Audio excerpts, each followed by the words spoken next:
What's up mga kapengyo? Ayan, ngayon po magka-camp kami dito sa Lungdong Cave. So, habang nagluluto yung mga kasama ko, mamumulot muna tayo ng plastic bottle para makatulong naman tayo sa kalikasan natin na maging malinis. So, yun guys. Mga kapengyo, pagka nagka-camp naman kayo, so yung mga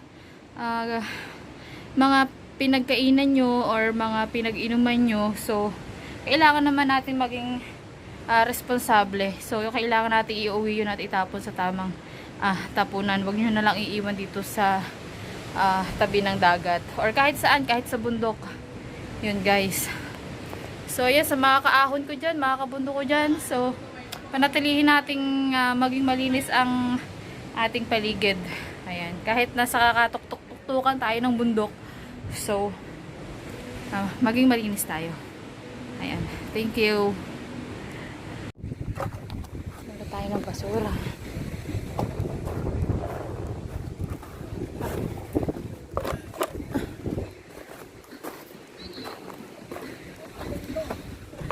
Ito.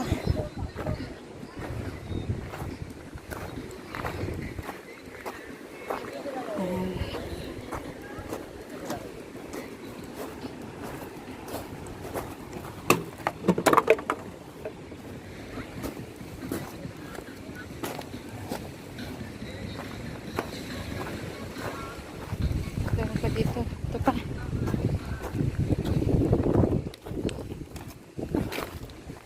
Ang dami.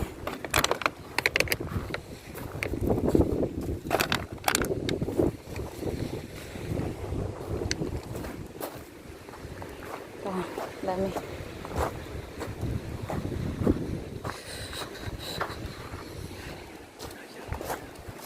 So, ayan o. Sa ganda ng So ayan guys, ang ganda-ganda ng karagatan, tapos iiwanan niyo ng basura, 'di ba? Nakaka-concern siya. So leave no trace dapat tayo. So ayan yung mga napulot ko, ayan.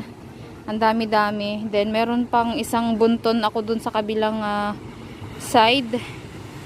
So panatilihin talaga natin na maging malinis ang karagatan para maging mayaman din ang karagatan natin. Kasi pagka may mga plastic or bottle ang dagat, so kawawa din yung mga isda.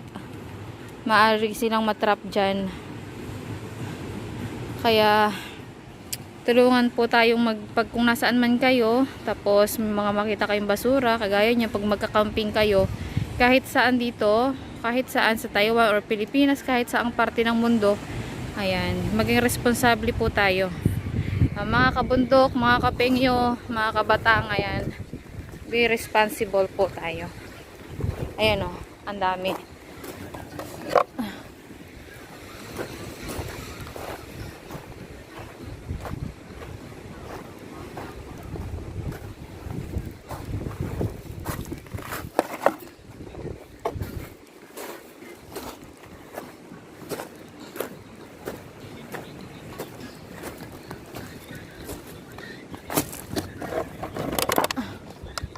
See that?